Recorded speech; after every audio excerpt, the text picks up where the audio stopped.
Tematem naszego dzisiejszego spotkania są dwa pytania, które warto, żeby każde dorosłe dziecko zadało swoim rodzicom.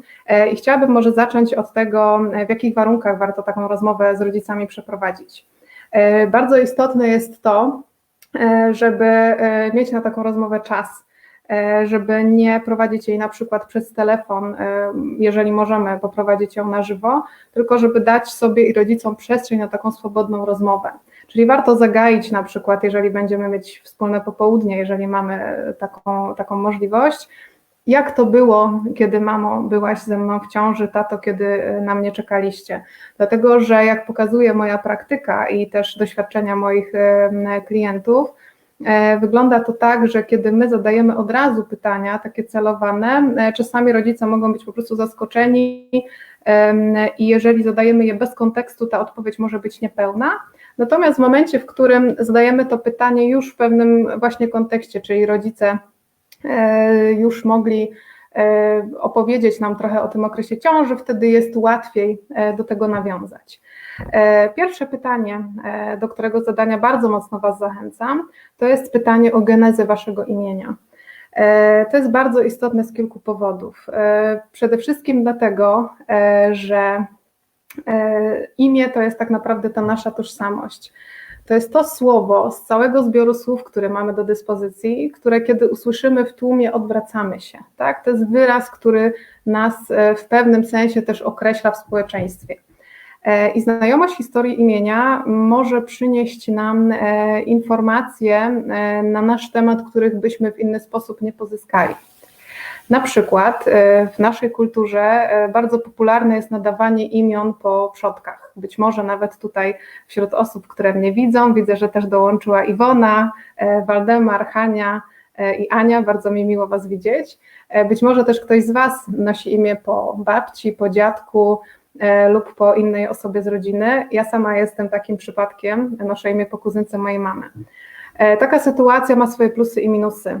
Z punktu widzenia psychogenealogii jest to sytuacja, która z jednej strony mówi o tym, że taka osoba kojarzyła się naszym rodzicom dobrze, że miała pewne pozytywne cechy i to jest fantastyczna wiadomość.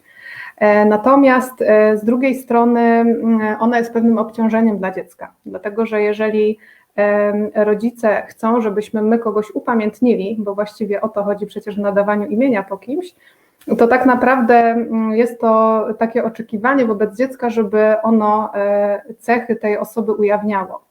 I one po pierwsze nie zawsze muszą być w zgodzie z temperamentem dziecka, czyli już tu nam się pojawia pewien konflikt.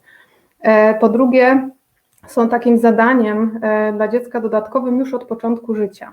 My biologicznie jesteśmy właściwie zobowiązani wręcz do tego, żeby te oczekiwania rodziców spełniać, bo to nam gwarantuje opiekę i bezpieczeństwo, więc również i takie oczekiwanie dziecko będzie chciało spełnić, nawet jeżeli ono jest niewypowiedziane, dlatego że wiele w systemie rodzinnym dzieje się na podstawie też takich nieuświadomionych wzorców. Tutaj widzę komentarz, że jedna z osób pisze, że ma imię po pierwszej dziewczynie taty. Tak, to też jest sytuacja, z którą spotykam się w gabinecie.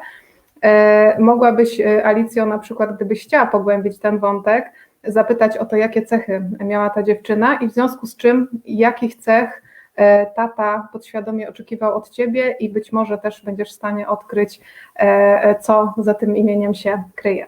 Drugie pytanie, które warto zadać, to pytanie o prawdziwą kolejność naszych narodzin. My bardzo często wiemy, że jesteśmy najstarsi albo najmłodsi w rodzeństwie, albo pośrodku, natomiast często okazuje się, że dopiero kiedy jako dorośli zadajemy to pytanie już w takiej szczerej rozmowie z rodzicami, ujawniają się pewne fakty, o których nie mieliśmy pojęcia. Wielu moich klientów i wiele moich klientek dowiadywało się na przykład o tym, że mama była jeszcze częściej w ciąży niż to, o czym wiadomo. To jest bardzo istotny wątek. Z punktu widzenia terapii systemowej właściwie najważniejszy to jest to, którym jestem dzieckiem, dlatego że po pierwsze mówi to o tym, jaką ja rolę w rodzeństwie przyjmuję, czyli czy na przykład jestem tym najstarszym, odpowiedzialnym, czy może jestem najmłodszym, który ma najwięcej swobody, ale z drugiej strony jest tym pocieszycielem na stare lata dla rodziców, co też jest pewną niełatwą rolą do odegrania. Czyli to jest jakby pierwsza rzecz, jaką rolę w ogóle ja gram w moim rodzeństwie. Ale druga rzecz jest taka, że jeżeli w takiej rozmowie okaże się, że mama na przykład była w ciąży przed naszym urodzeniem, o czym nigdy się nie dowiedzieliśmy i dopiero teraz ten fakt się ujawnia, to możemy na przykład zrozumieć, dlaczego mama miała do nas pewien dystans, który wyczuwaliśmy. Dlatego, że niejednokrotnie kobieta po stracie dziecka czuje się nielojalna wobec tego dziecka, które straciła, kiedy cieszy się z tych kolejnych ciąż, kiedy na przykład wyraża radość i ekscytację w związku z tym, że to dziecko się pojawi, no bo przecież na przykład jest nadal w żałobie. Z drugiej strony mówimy o tym, że tak zwane dzieci zastępcze, to jest takie pojęcie psychologiczne, które pojawiają się po stracie w rodzinie, bardzo często mają takie nieuświadomione zadanie, żeby rodziców uszczęśliwić, żeby im wynagrodzić stratę.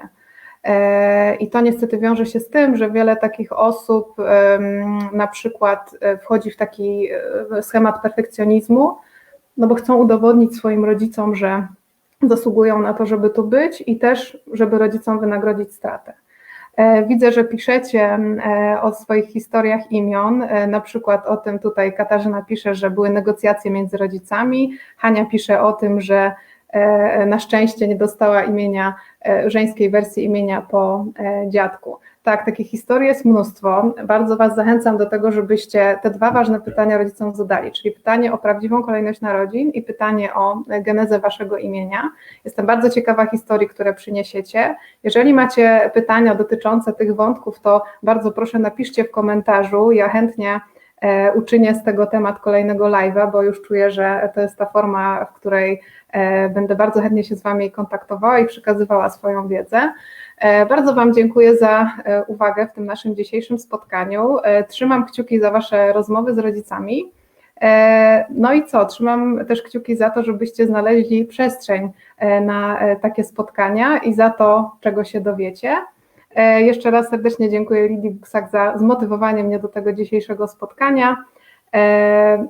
Życzę Wam też tego, żebyście jeszcze tą końcówkę Dnia Dziecka przeżyli w przyjemny i miły sposób. Zachęcam też do polubienia mojego profilu, żebyście byli na bieżąco z powiadomieniami o live'ach. Ja tymczasem się z Wami na dzisiaj żegnam i do zobaczenia w następnym live'ie. Cześć!